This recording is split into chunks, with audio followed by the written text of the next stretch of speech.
Four massless springs whose force constant are 2k, 2k, k and 2k respectively are attached to a mass capital M kept on a frictionless plane as shown in the figure।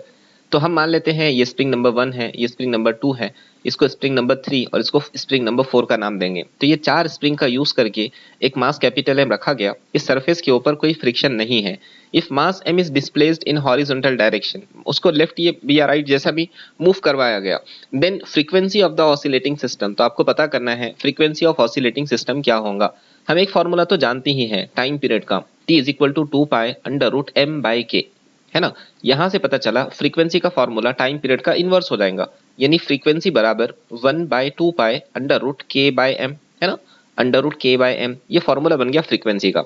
अब इसी फॉर्मूले का इस्तेमाल करने से पहले हम के इक्विवेलेंट निकालने की कोशिश करेंगे। देखिए ये स्प्रिंग नंबर 1 और स्प्रिंग नंबर 2 ये दोनों सीरीज कॉम्बिनेशन में है। सीरीज कॉम्बिनेशन में आने वाला के डैश कितना होता है, के डैश होता है k1 k2 divided by k1 plus k2।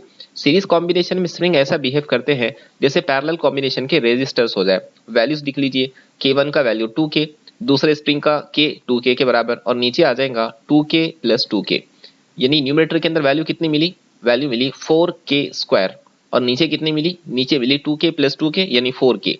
यहाँ k और यहाँ का k खत्म, 4 और 4 खत्म, यानी k डैश की वैल्यू मिली है k के बराबर। ठीक है, k dash is equal to k।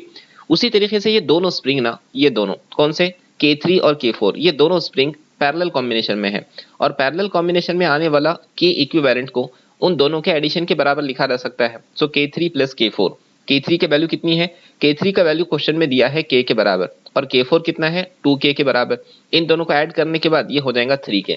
Diagram और एक बार बना दीजिए। ये मास है कैपिटल M, यहाँ एक स्प्रिंग लगा है जिसका स्प्रिंग कांस्टेंट कितना है 3K, और यहाँ एक स्प्रिंग लगा है जिसका स्प्रिंग कांस्टेंट कितना है K, और ये दोनों पैरेलल कॉम्बिनेशन के अंदर अटैच है। आपको पता करना है यहाँ के केस में फ्रीक्वेंसी कितनी होंगी। क्योंकि ये पैरेलल कॉम्बिनेशन में है इसलिए हम K इक्विवेलेंट लिख सकते हैं। पैरेलल कॉम्बिनेशन में K इक्विवेलेंट दोनों के इंडिविजुअल K का एडिशन हो जाएगा, यानी K प्लस 3K, यानी K इक्विवेलेंट आ जाएगा 4K के बराबर। अब सारा डेटा अवेलेबल है, फ्रीक्वेंसी के फॉर्मूले में लिख लीजिए।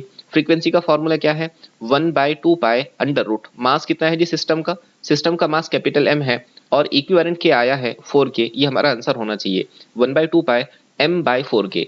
चेक कीजिए, ऑप्शन ए करेक्ट होगा, option A should be correct.